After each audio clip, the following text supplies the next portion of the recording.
In case you have not joined our social media handle, what are you waiting for? Kindly go ahead and subscribe, like, comment, share, and also remember to on your notification button so that whenever our news drop, you will be the first. We'll collect and let's go down to the information where we say Naim bring us here. Let's go down to the news headline on what is going on today. This one is coming from Business Day paper. It says IPOB sit at home is making Nigerians poorer. Before people thought that the effect of the sit at home is going to be only on in the southeast, in the land of the indigenous people of Biafra.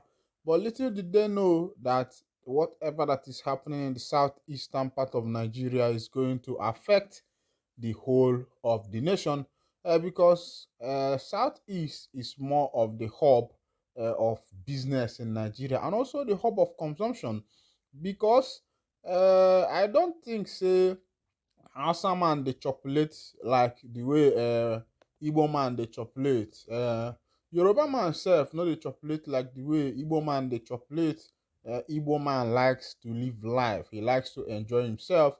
He likes to spend his money. He likes to make use of that money that he has suffered to get. It is only an Igbo man that will move from his own father's land, go to another place. After making money there, he will also develop there and also develop his father's land. How he does it is that he will first of all hustle there.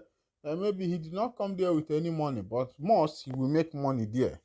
After making his money, he will build a mansion there, at least to relax and enjoy his money. He will still go back home to his father's house and still build a house there. That is the life of an Igbo man. But let's go down to that news, make you see what's in the happen and see the hot.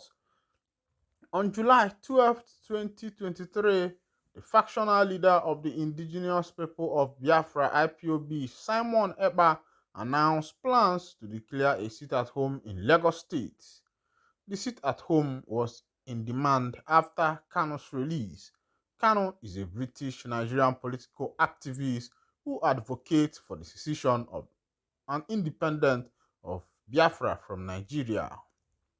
Ekpa had also announced that there will be 2 week sit-at-home in the southeast. Such sit-at-home orders have threatened business activities and human lives over the years. The Nigerian government should engage in diplomatic and national cohesion dialogue with IPOB and southeastern leaders. Also, the government needs to tackle the rising insecurity of lives and properties hurting private citizens and businesses in the region, which are some of the reasons for the secessionist agitation. IPOB, which remains proscribed as a terrorist group, first introduced a weekly sit-at-home exercise in August 2021. Since then, the southeastern states of Nigeria, including Anambra, Imo, Enugu, Abia, and Ebonyi, have been terrorized by supposed unknown gunmen. These gunmen have fueled insecurity in the region through mayhem, killing, and destruction of properties. Although IPOB says it suspended the sit-at-home order, the Finland-based Simon Ekpa of the IPOB has continued to declare a sit-at-home regularly in the country's southeastern states. Should such announcement continue, IPOB's persistent sit-at-home order could undermine efforts by different levels of government to reduce rising poverty rates across the country. The federal government must uphold the rule of law by obeying all court orders relating to Kanu and every other Nigerian still detained as urgent, valid court ruling freeing them. Doing this is a step towards social capital trust and cooperation between the government, IPOB, and the Igbos. The International Center for Investigative Reporting stated that southeastern state micro businesses lost 5.38 trillion, 12.22 billion between August 9th, 2021 and December 19th, 2022. The loss was attributed to the sit-at-home orders during the period. If the disruption to economic activities persists, there is a high risk that more Nigerians, especially in the region, may enter more extreme poverty. According to a 2016 research published by the Governance and Social Development Research Center, conflict causes and compound poverty. First, by depleting poverty and human capital, then destroying productive and financial assets, and finally eroding the social capital of trust and cooperation upon which strong political and economic system depends. In the southeast, IPOB's activities disrupt labor and human capital as companies and businesses have shut down due to insecurity concerns. This sense of alienation has threatened the activities of the IPOB to achieve national cohesion. The government must ensure that those in the southeast region have equal opportunities. The Nigerian government should establish a committee for roundtable discussion with IPOB representatives and respectable Igbo leaders. This discussion would allow the government to learn about the other parties' position, interests, and needs, as well as their concerns, fears, and expectations.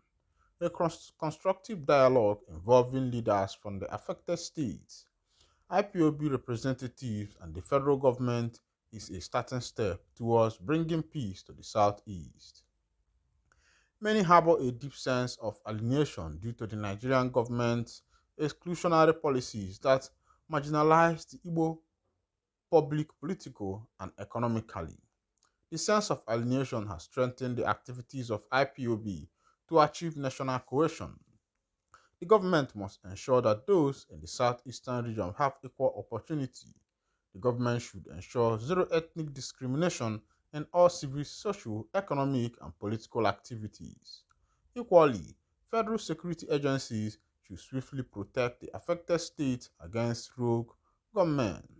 The police and military troops in the area should change their tactics to mitigate unlawful arrest, the use of excessive force, and extrajudicial killing. When the tactics change, residents will find it easier to trust and cooperate with law enforcement and security agencies. The increasing number of sit-at-homes in the southeast is crippling businesses and driving more Nigerians into poverty. Therefore, the government must resolve this menace promptly, fairly, and diplomatically. The starting point is to engage leaders of IPOB and key Igbo leaders in dialogue, to listen and understand the other party's position, interests, needs, concerns, fears, and expectations. Also, the government should promote national cohesion through policies and actions. The government must obey all court orders relating to Kano.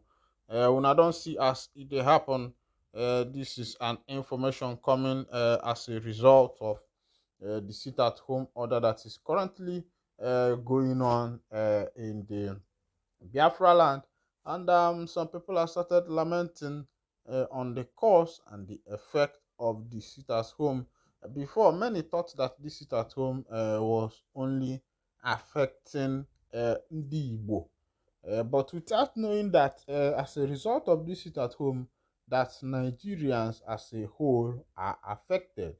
Nigeria as a whole are affected as a result of this sit at home because the southeast is more of the business hub and also more of the consumption hub of whatever that is produced in Nigeria. And looking at this keynote, we found out that the only way to sort these things out is to let the government obey the court order that has been given on behalf of Mazi Nnamdi Kanu, the leader of the indigenous people of Biafra. I think that way, if the government should try their best in obeying these orders, I think this will show that the government is cooperating in order to make this nation a better place because you cannot marginalize the people and ask them not to talk. Look at the government structures, the allocation of offices, and the rest of them, both in the political and economic sectors. Then you will see what is going on. You see that truly the Southeasterners, the Biafrans, are well marginalized. There is a big marginalization, and this is what is causing all these things that is happening. Because if the Southeasterners, the Biafran, felt a sense of home, having a sense of belonging in Nigeria, I don't think there will be this agitation. Because go to the police, who is heading it? Go to the army, who is heading it? Go to civil defense, who is heading it? Go to what is it called? Navy, who is heading it? Go to all these places and see who is heading it. Go to central bank, who is heading it? So if you check all these things, Senate president, who is heading it? Deputy Senate President, who is heading it? These are the questions that need to be put into consideration before judging the indigenous people of Biafra, and also saying, okay, these people are not doing it well, or they are doing it well. Meanwhile, I'll be winding down the curtain here, and if this is your first time of joining us, kindly go ahead and subscribe, comment, like, and share.